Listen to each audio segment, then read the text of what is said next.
they've damaged 16 of 21 refineries in Russia. That represents about 38% of refining capacity, to the point where those long lineups at petrol stations, which you and I talked about last time, are now getting closer and closer to Moscow. So the pain is really beginning to be felt by the average Russian. And well, not all of us, but some of us may remember, I believe it was during Richard Nixon's administration when gas pumps went dry and what problems that caused. I think Putin is also thinking of that.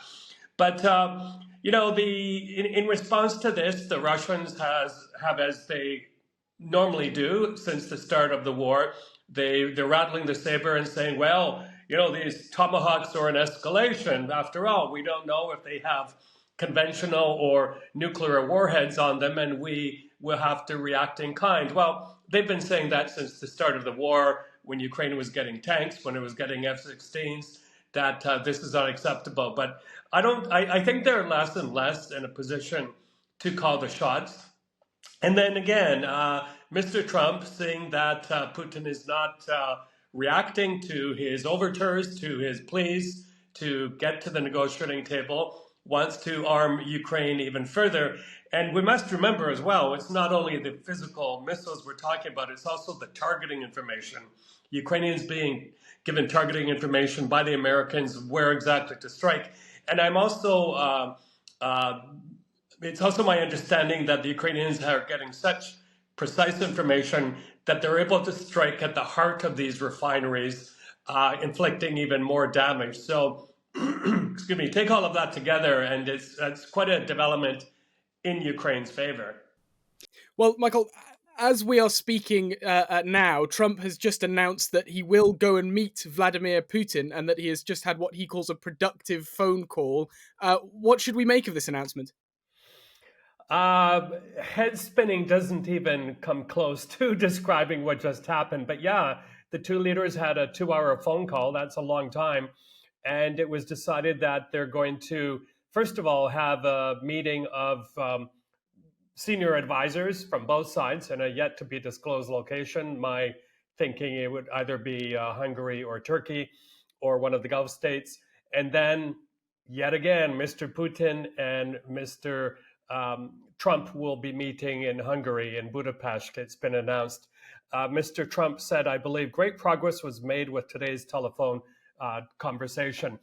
But I got it right off the bat. I've got to say, after that circus in Alaska, whereas when you and I have discussed that it seemed to have been scripted by the Kremlin from start to finish, remember that big grin on Mr. Putin's face when he jumped into the U.S. leader's vehicle, the Beast. It just seemed everything was done to please Mr. Putin. Will it be the same now? Now, we also have to remember why Hungary, because it's being led by a great friend of Mr. Putin and of Mr. Trump, Viktor Orban. So interesting there, and it's, my goodness, right on the border of Ukraine as well, relatively close. So I have a hard time believing that Mr. Putin won't give up his usual ways of trying to run circles around Mr. Trump. He's a master at this. But I think, again, we're seeing Mr. Trump feeling he has momentum, feeling he has the wind in his sails to, really reach another big accomplishment of his second term, and that is solving the war here in Ukraine. We don't get any indication whatsoever from Mr. Putin that he's prepared to come to the negotiating table. But if we think to what was achieved, especially getting Israeli negotiators to Sharm el-Sheikh to meet with Hamas leaders, that's quite an accomplishment. Maybe he could pull it off here. We'll see. But I can't help but be skeptical, because there's one thing that Mr. Putin wants, and that is to have all of Ukraine, not just parts of it, all of it. And of course, if that happens, that is the end of the Europe, that is the end of the NATO that we know. And what does this mean for Zelensky's meeting with Trump tomorrow? Yeah, well, I think it's a good development in that sense, where Zelensky will have Mr. Trump's ear face to face. Mr. Trump deals much better with people face to face, and he'll be able to put things very straight to him. Say, look, this war has to finish. And if it doesn't, whether we get your Tomahawk missiles or not, we're preparing to inflict real pain on Mr. Putin's Russia, especially the energy sector. There are also moves by Mr. Zelensky to offer Ukraine's vast network of pipelines to Europe. I think he's also going to propose joint projects in arms manufacturing, sharing Ukraine's amazing technological development since the start of the war. So it's always best, I think, in these things to speak afterwards, to be the second one, because you're the last one to whisper into his ear. And credit to Trump for doing what he has in the past few days, but he does have that short attention span, and I think that will work to Mr. Zelensky's benefit to be speaking to him after Mr. Putin. One last thing. We've been hearing again from Mr. Trump about, and as recently as the Sharm el-Sheikh meeting, about ending the Ukraine war, about the number of casualties each and every day. I did not expect to hear myself saying this on air, but I have to say it, is that I think the death and destruction, as we saw happening in Gaza, but also as we saw happening with the hostages on the Israeli side, has actually impacted Mr. Trump. He does seem to feel for them.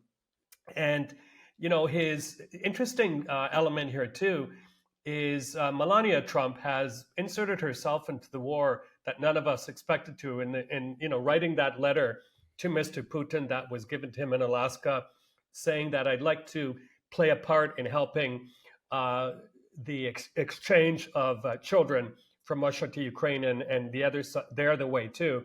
So when you take all of these things together, there's a kind of new momentum since Alaska that may lead us to a leader summit of Zelensky and Putin, maybe with Mr. Trump there. One last quick thing, given the geography, Hungary is very close to Ukraine. They're a neighboring country.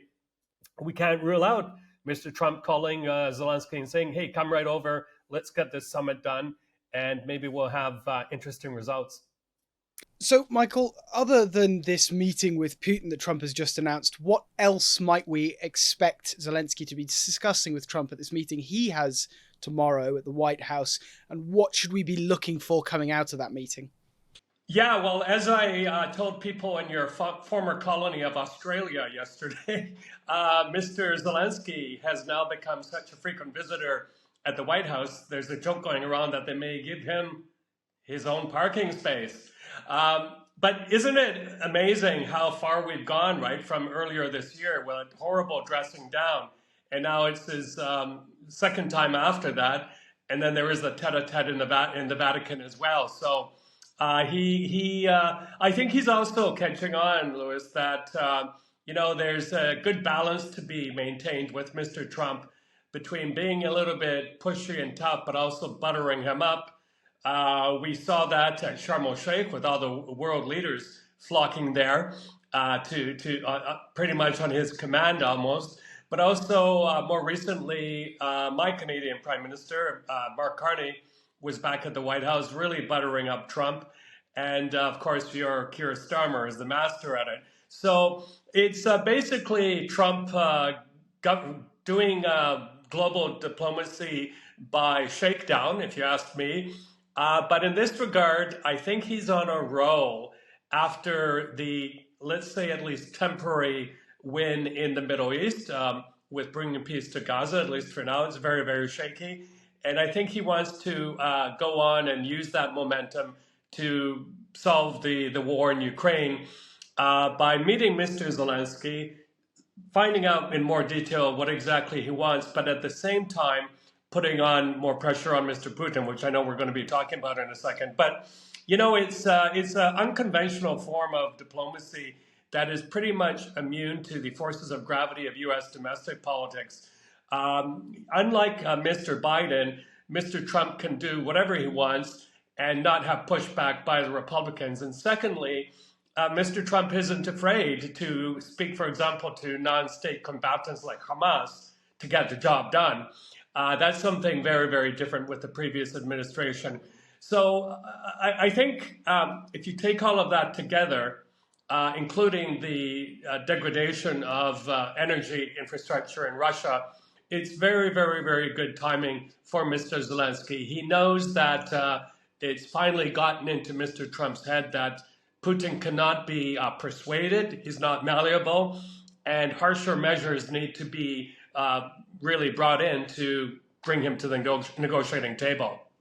You've been watching or listening to Frontline for Times Radio with me, Louis Sykes. For more on the war in Ukraine, you can subscribe to our YouTube channel and sign up for a membership, or you can hear all the latest news and analysis on Times Radio or read it at thetimes.com. And remember, we are in both podcast and video form. You can find us on your favourite podcast platform. It's Times Radio's Frontline, or you can watch us on Times Radio's YouTube channel. Thanks very much. Goodbye.